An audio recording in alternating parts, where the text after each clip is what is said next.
Muchos saludos a todas mis queridas amigas y amigos y espero que se encuentren muy bien, antes que nada, que estén bien de salud, tanto interna como externa.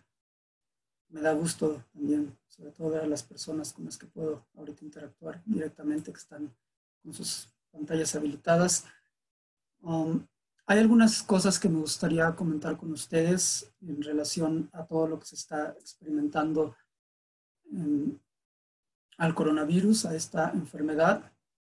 Y sobre todo lo que más me interesa platicar con ustedes o compartir con ustedes son algunos consejos prácticos en cuanto a cómo trabajar con el miedo, la ansiedad, el estrés, la psicosis que nos puede empezar a abrumar, a sobrellevar y a nuestros seres queridos también.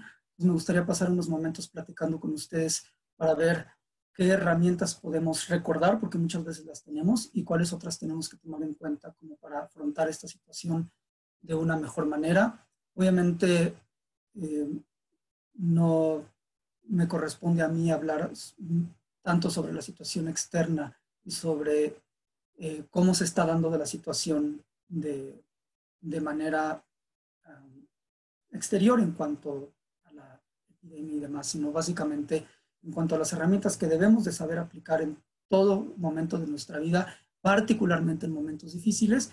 Pues este es un momento en el que tenemos que recordar eso. Hay algunas cosas que incluso anoté como para mm, compartirlas con ustedes, puntos específicos que no quiero que se me escapen, que quiero hablar con ustedes.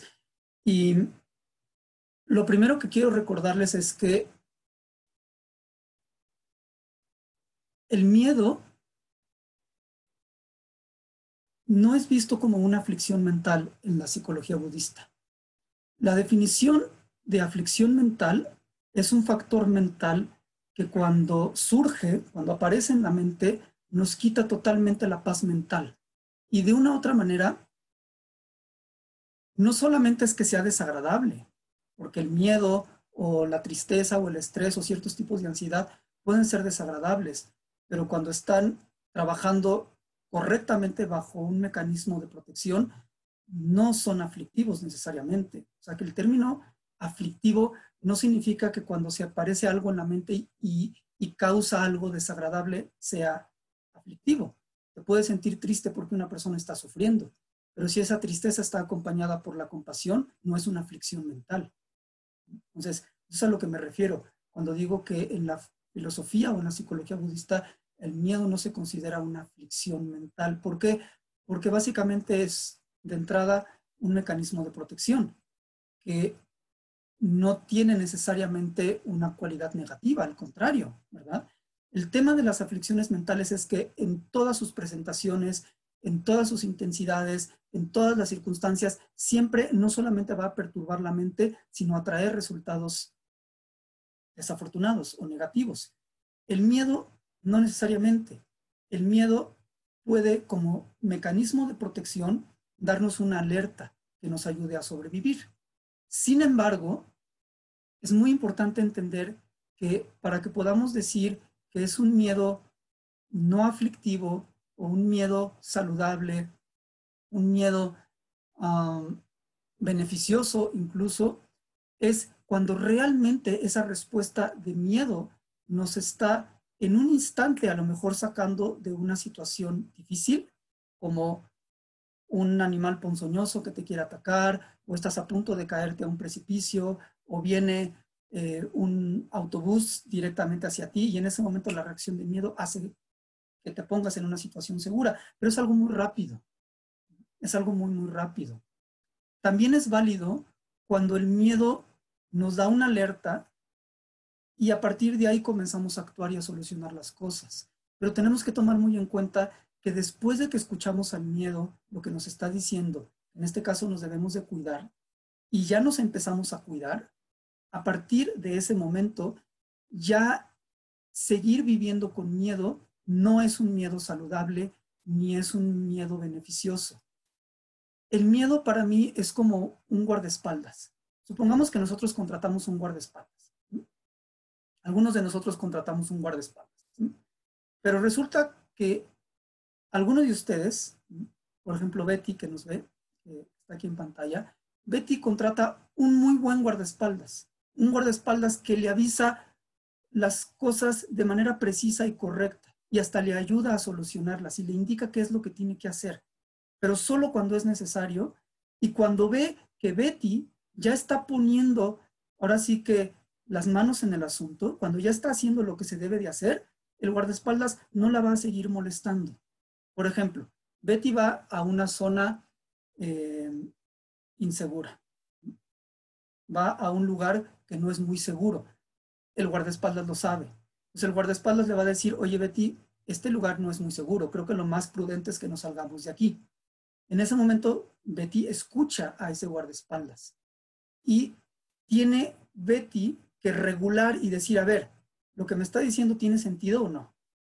Pues sí, sí tiene sentido, realmente estoy en una zona peligrosa desde noche, tienes razón, vámonos. Si Betty ya se está yendo de ese lugar, no tiene sentido que el guardaespaldas le siga repitiendo y repitiendo y repitiendo y repitiendo y repitiendo lo mismo, porque ya está actuando. Un buen guardaespaldas va a saber entender que Betty ya está actuando y no se lo necesita estar diciendo más. O hay casos en los que Betty tiene que decir también, ¿sabes qué? Creo que exageraste un poquito, ¿no es cierto? Pero te lo agradezco. Pero en este caso, en particular, estoy segura. Y Betty regula a ese guardaespaldas también con su propia experiencia y su propia sabiduría. Pero Lobsang contrató un pésimo guardaespaldas. No le alcanzó para una buena agencia y contrató un guardaespaldas que es más nervioso que el propio Lobsang. Entonces todo el tiempo le está avisando de cualquier mínima situación. E incluso una vez que ya le avisó, aunque Lobsang ya esté actuando correctamente, tomando las medidas que debe de adoptar en base a ese consejo, se lo sigue, repite y repite y repite. Lobsang va a un lugar que es inseguro, este guardaespaldas le dice, creo que este lugar no es de lo más adecuado, Lobsang se da cuenta que tiene razón, y de hecho ya están de regreso, ya están por llegar a casa, y aún así el guardaespaldas no para con ese diálogo. Y es que es inseguro ese lugar, y es que por qué nos metimos ahí, y es que en la noche particularmente es más peligroso, hasta que Lobsang puede decir, oye, ya hasta estamos en casa y me lo sigues diciendo, ¿qué pasa contigo? ¿No es cierto? El miedo es como un guardaespaldas, y lo es, y es muy bueno que lo sea, pero tenemos que aprender a nosotros regular al miedo y no que el miedo nos regule a nosotros. Como seres humanos, sobre todo, tenemos la capacidad para utilizar nuestra inteligencia y entonces escuchar a ese guardaespaldas que nos está diciendo algo y a partir de ello, punto número uno, decir, ¿qué me está diciendo? ¿Tiene sentido o no? Sí, sí tiene sentido. Me está diciendo que hay un virus en particular que ha surgido en el mundo, que es particularmente contagioso, es más contagioso eh, que, que, otros tipos, por ejemplo, de infecciones como la gripe común. O sea, sin entrar en porcentajes, he escuchado unos, pero no quiero entrar en cifras muy precisas por ¿cómo decir? Por no equivocarme, pero es más infeccioso que una gripa común. ¿Okay? Tengo que tener un cuidado particular, es particularmente delicado o particularmente, ¿cómo decir? Pues sí, delicado en cuanto a lo que puede causar en personas adultas mayores y tengo que tomar todas esas medidas, pero lo escuchas. Ese es el punto principal, sin entrar en detalles externos, como había dicho al principio, de estadísticas y demás. Escuchas. ¿Qué es lo que te está diciendo las personas a tu alrededor y en las noticias y demás? Que hay una situación delicada que debemos de tomar en cuenta. Perfecto. Está bien. Lo escucho. Pero una vez que escucho eso, incluso si en ese momento sientes miedo, no tiene nada de malo. Ahí todavía es un miedo saludable, porque ese miedo va a causar una respuesta, una acción. Pero una vez que causa la acción, que es obviamente cuidarte, mantenerte como se ha recomendado en estos días en cuarentena, salir lo menos posible, lavarte las manos, tratar de no estar en con otros. Una vez que ya estás tomando las medidas de precaución que se recomiendan, si el miedo, que es nuestro guarura, nos sigue, repite y repite y repite y repite lo mismo, perdón, pero quiere decir que no nos alcanzó para un buen guarura. No tenemos un buen guarura. ¿Por qué? Porque tenemos un guarura nervioso, un guarura un tanto paranoico que nos está repite y repite lo mismo, aunque ya estamos tomando medidas. Entonces, tenemos que usar nuestra inteligencia para decirle a ese guarura, a ese miedo, gracias, ya te escuché, de verdad, gracias. Puedes tomarte una siesta, puedes irte a descansar un rato porque ya estoy haciendo lo necesario debido a tu consejo y te lo agradezco muchísimo, pero no me lo tienes que estar repitiendo todo el tiempo. Ese es un punto importante que debemos de tomar en cuenta porque he percibido que se tiene esta idea de que si no tenemos preocupación en un sentido de ansiedad o si no tenemos miedo, no nos vamos a poder proteger porque el miedo es un sistema o un mecanismo que nos protege. Entonces, si no tenemos miedo, no nos vamos a proteger. Pero desde mi perspectiva, es solo al principio, como un disparador que te hace actuar. Y una vez que estás actuando, pues el miedo ya no tiene que seguir repitiéndote lo mismo. Y en el sentido espiritual es exactamente lo mismo, que es a lo que se le llama en los textos clásicos miedo saludable.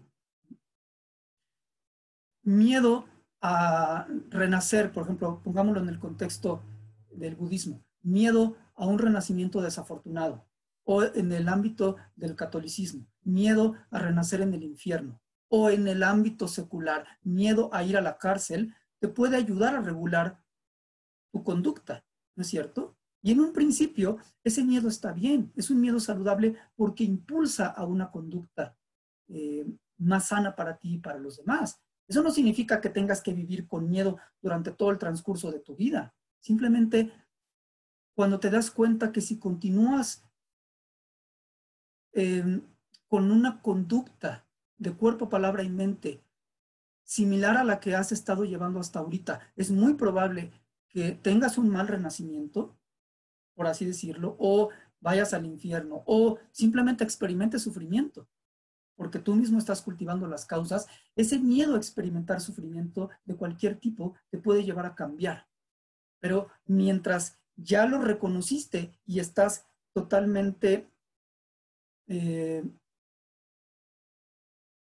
inmerso en esa práctica que se ha generado debido al miedo, el miedo ya no tiene que estar presente.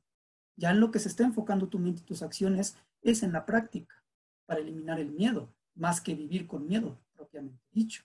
Y a lo mejor de vez en cuando, unos breves instantes de recordar, si no continúo practicando adecuadamente como voy, mi mente se puede volver a degenerar y tener un mal renacimiento o experimentar sufrimiento, le tengo que seguir echando ganas, está bien, como de vez en cuando un recordatorio. Pero de ahí a que estemos viviendo constantemente con miedo, creyendo que de eso y que eso va a ser saludable, hay una gran diferencia. Por eso el gran santo Milarepa dijo lo siguiente, se los voy a leer. Por miedo a la muerte me fui a las montañas y tras meditar una y otra vez en lo impredecible del momento de la muerte, obtuve el baluarte del estado primordial de la no muerte. Ahora he abandonado el miedo a morir. ¿Qué quiere decir? Que Milarepa, para aquellos que conocen mejor su historia, llevó a cabo acciones muy negativas como matar a sus propios familiares. Y fue tanto su miedo cuando se dio cuenta de que realmente sus acciones lo iban a llevar a experimentar muchísimo sufrimiento, que decidió embarcarse de una manera muy profunda en la práctica espiritual. Podemos decir que su miedo fue lo que creó una práctica espiritual, pero su práctica espiritual terminó consumiendo el miedo, ¿no es cierto? Entonces, el miedo crea una práctica y la práctica consume al miedo. Por eso el miedo solo es saludable cuando es al principio o como un recordatorio de vez en cuando para continuar impulsando la práctica, pero no más mínimo como una constante. Desde el punto de vista de la protección también. Es sano al principio como para decir, me tengo que cuidar, nos tenemos que cuidar, nos tenemos que ayudar, pero eso no quiere decir que después necesite se necesite mantener como un mecanismo, como que se necesite mantener a fuerzas durante todo el proceso de cuidado, como para que esos, valga la redundancia, perdón, para que esos cuidados se puedan llevar a cabo de manera adecuada. ¿Me explico? Es decir, repito, el miedo al principio impulsa que te cuides, pero ya una vez que te estés cuidando, el miedo no necesita mantenerse durante todo ese proceso para que tus cuidados sean efectivos. Y ese es el error que creo que estamos cometiendo. Si ya sabemos qué es lo que tenemos que hacer y nos estamos cuidando y estamos cuidando a otros, debemos de tomar 3 respiraciones profundas, ¿sí? Observar nuestra respiración por unos minutos y llevar a cabo nuestras acciones de manera adecuada. Entonces, es importante verlo de esa manera. Y también, aunque debemos de estar informados, y claro que es importante que estemos informados, creo que no es necesario que estemos sobreinformados. Si ya sabes que en tu trabajo te pidieron que no vayas a trabajar en 1 o 2 semanas, si ya sabes que te tienes que lavar las manos, si ya sabes que tienes que evitar contacto con otros, ya lo sabes, creo de verdad, sinceramente, que con que nos metamos 10 minutos diarios a internet a ver si hay alguna actualización de algo es más que suficiente. Pero esa cuestión de estar pegados en el celular, viendo todos los mensajes, todas las opiniones, todas las cuestiones, de los cuales el 95% son memes, que realmente en muchas ocasiones no aportan gran cosa, no estoy seguro que sea lo mejor.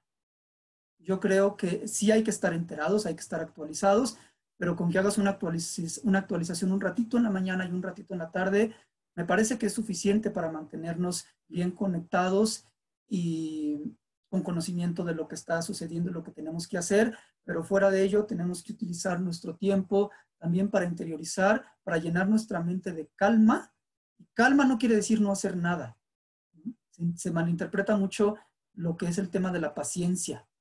Es como paciencia, pues no hacer nada, espera y no hagas nada. No, paciencia significa que reacciones, pero sin enojo, sin despecho, y en este caso, sin ansiedad, sin estrés, sin miedo. Estés actuando, pero sin que tu mente esté bajo el poder de todas esas aflicciones mentales, porque ahí el miedo sí es una aflicción mental. Yo cuando decía al principio que el miedo no es una aflicción mental, me refería a que de entrada el miedo no es una aflicción mental. O sea, de inicio no es una aflicción mental, pero claro que se puede convertir en una aflicción mental cuando está acompañada precisamente de falta de manejo de emociones, de proyecciones erróneas de la realidad, de egocentrismo, de todo tipo de búsquedas erróneas de felicidad y demás. Entonces, claro que se puede convertir en un miedo afectivo. ¿Sí me explico? Entonces, es como la ignorancia. La ignorancia en sí no es una aflicción mental. La ignorancia como tal es desconocer algo. Desconocer el idioma tibetano no es una aflicción mental. La ignorancia como tal no es una aflicción mental. Cuando es un tipo de malinterpretación de la realidad muy específica, que es la malinterpretación de la realidad interdependiente, por ejemplo, ahí es una aflicción mental. Pero en sí la ignorancia no es una aflicción mental. Por eso se dice Nyomonchengi Marikpa. Nyomonchengi Marikpa es ignorancia aflictiva. Ese es el término adecuado incluso. De la misma manera, el miedo en sí no es una aflicción mental, pero cuando es un tipo de miedo en particular causado por el egocentrismo o por proyecciones erróneas de la realidad o por falta de herramientas y manejo de emociones, entonces ese tipo de miedo en particular, por supuesto que va a ser aflictivo y todos lo sabemos.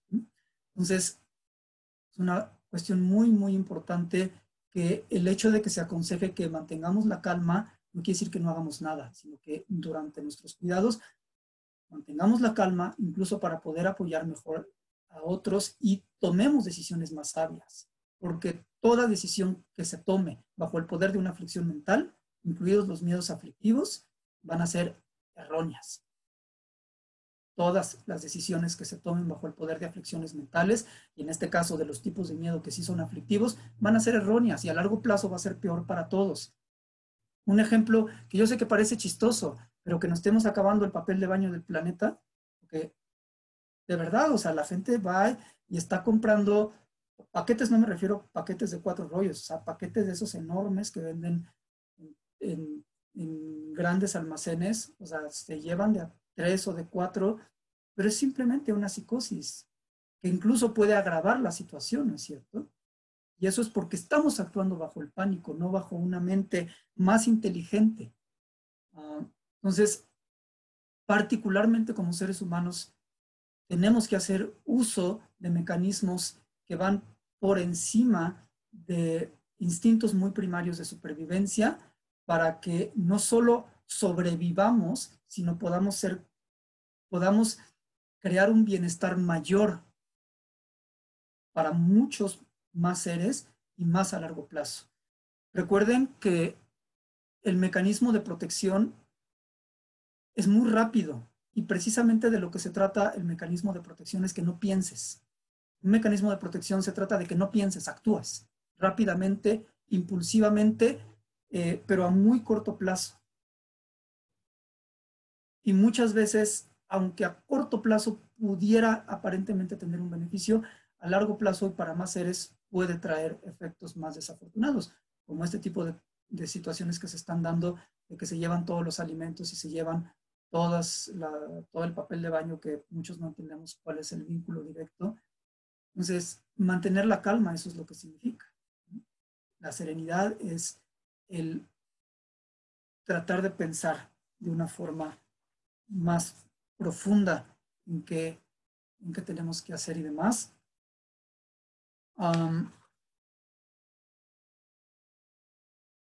También está bien que pensemos en posibles escenarios, cosas que pueden suceder, como dicen los tibetanos, espera lo mejor, pero prepárate para lo peor. Prepárate para lo peor no significa prepárate porque viene lo peor, o sea, como espera porque viene lo peor. Prepárate significa prepárate literalmente. Prepárate para lo peor, lo repito otra vez, no significa man, ¿cómo decir? Mantente informado, o sea, prepárate, mantente informado de que viene lo peor. No, prepárate para lo peor significa literalmente, prepárate. ¿Qué es lo peor que puede pasar? Es que realmente México llegue a la situación por la que ahorita están pasando países como Italia, como España, como Francia. Puede que sí. Ok, vamos a prepararnos para eso. ¿Qué tenemos que hacer? Vamos a seguir los consejos para si, si fuéramos a llegar ahí, ¿qué podemos hacer a largo plazo desde ahorita para que haya el menor impacto?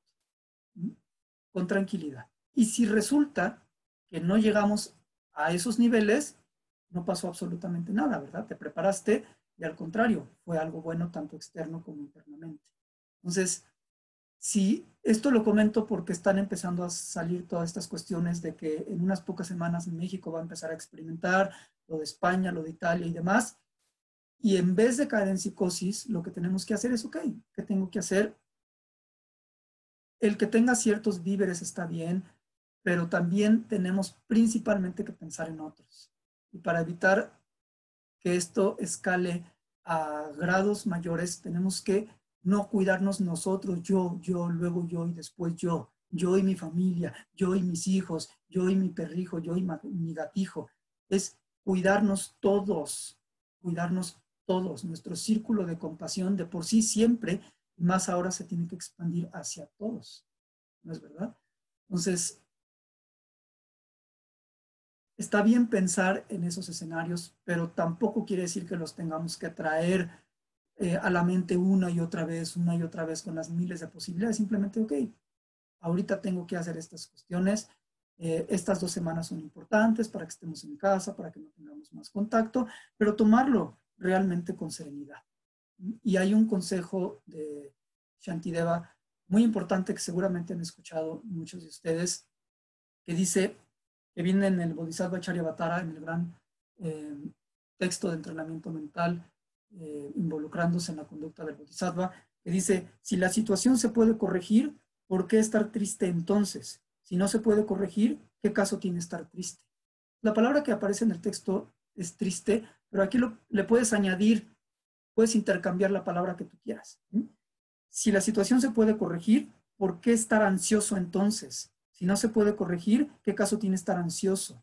Si la situación se puede corregir, ¿por qué estar estresado entonces? Si no se puede corregir, ¿qué caso tiene estar estresado? Y así. Si la situación se puede corregir, ¿por qué entrar en pánico entonces? Si no se puede corregir, ¿qué caso tiene entrar en pánico? ¿No es cierto?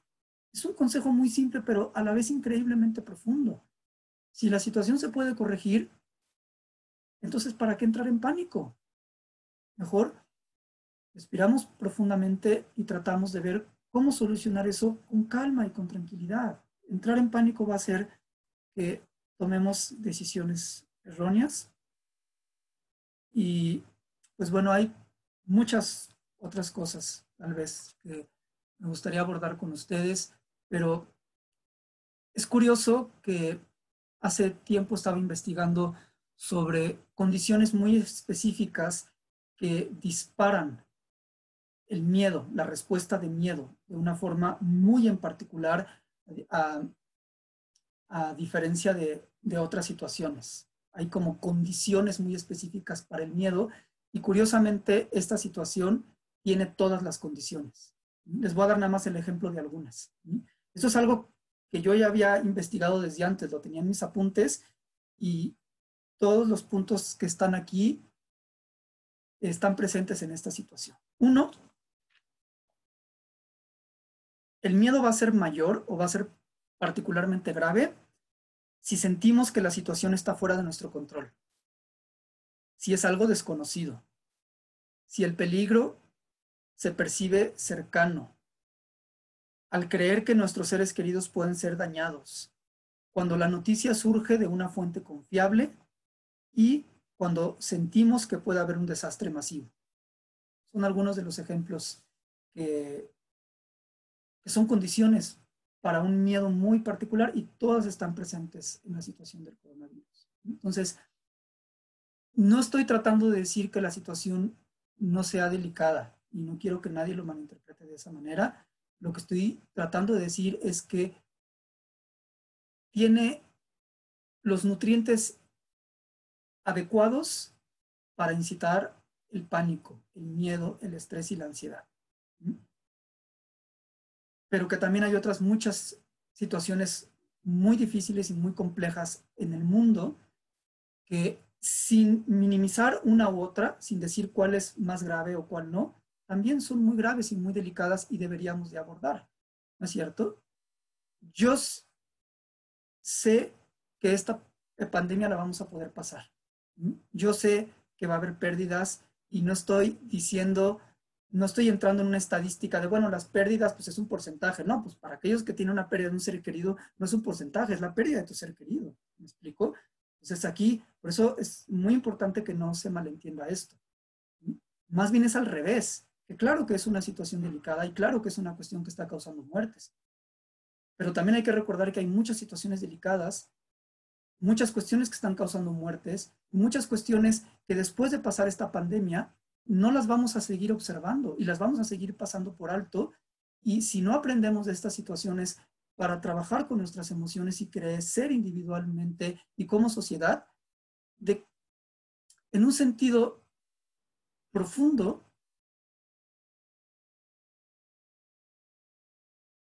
como sociedad no vamos a poder crecer jamás y nunca vamos a poder afrontar una situación y nunca vamos a tener herramientas. Y eso es lo que más me preocupa. Y conste que digo más. Cuando digo más, me refiero a que esto me preocupa. Esta situación del coronavirus me preocupa no necesariamente en el sentido de ansiedad, sino de que es un punto delicado. Pero más delicado aún, y repito, más significa que esto es delicado, pero más delicado aún, si continuamos con tan pocas herramientas, tan pocas herramientas para afrontar situaciones.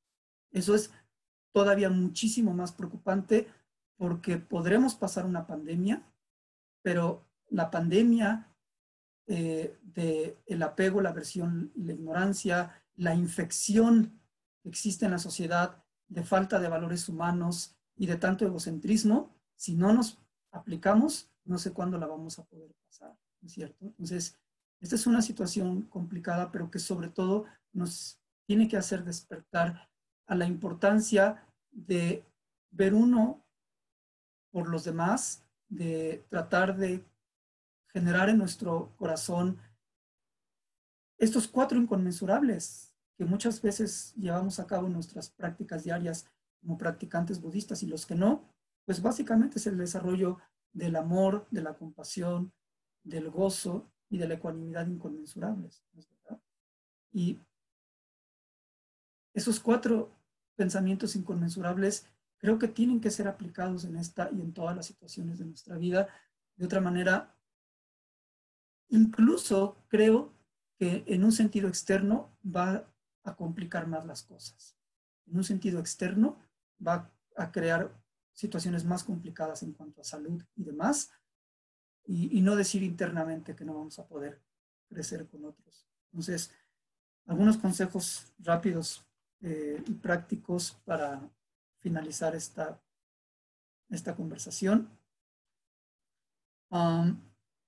Si estamos sintiendo miedo o ansiedad, tomar 3 respiraciones profundas, inhalando y exhalando por la nariz, y tomar unos minutos para observar nuestra respiración. Y ya cuando estemos más tranquilas, más tranquilos, entonces ver qué es lo que se nos dijo y cómo se puede abordar, sin entrar en pánico, sin dejarnos contagiar por el pánico de los demás. Acuérdense que tenemos algo, según la neurociencia, que se llaman neuronas espejo, que literal espejean lo que otros sienten. Y eso es una infección. Si las personas que están a nuestro alrededor sienten angustia, las neuronas espejo van a hacer que tú reacciones con angustia y va a hacer que contagies a otros de esa angustia. Pues también uno puede ser un vínculo sano para que la angustia no se propague. Si tú estás sereno, serena, y tienes una visión más amplia y profunda de lo que está sucediendo a través del amor y la compasión y de todo ese trabajo interior, puedes también contagiar a otros de una forma más positiva. Y ese es el contagio que sí tenemos que tener todos.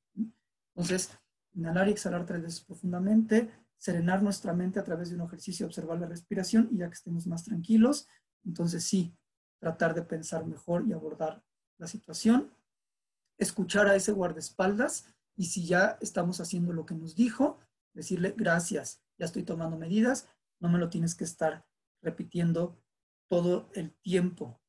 Y sobre todo la parte de la compasión.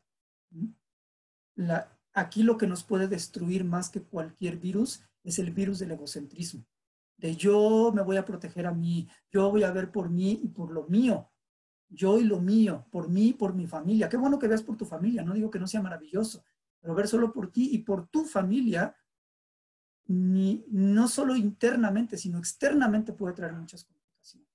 Tenemos que cuidarnos absolutamente todos, tenemos que aniquilar este virus que es el egocentrismo, y reflexionar también sobre el hecho de que esto va a pasar. Y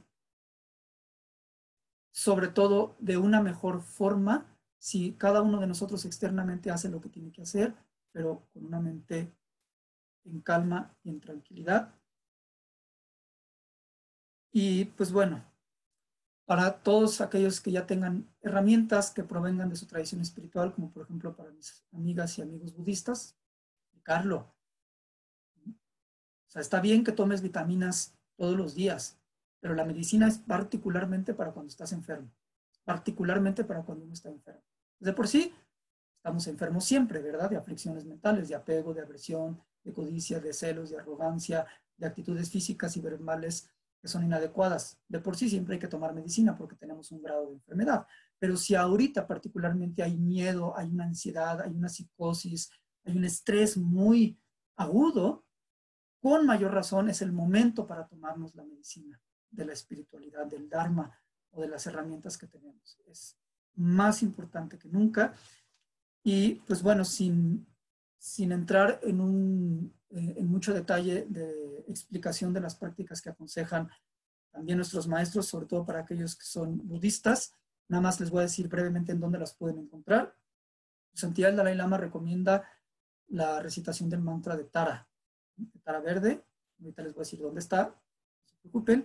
Y nuestro maestro Kyabi Lama Zopa Rinpoche recomienda varias prácticas como el mantra de la armadura Vajra, recomienda también el mantra del Manjushri negro, con la motivación del método para transformar una vida de sufrimiento en felicidad.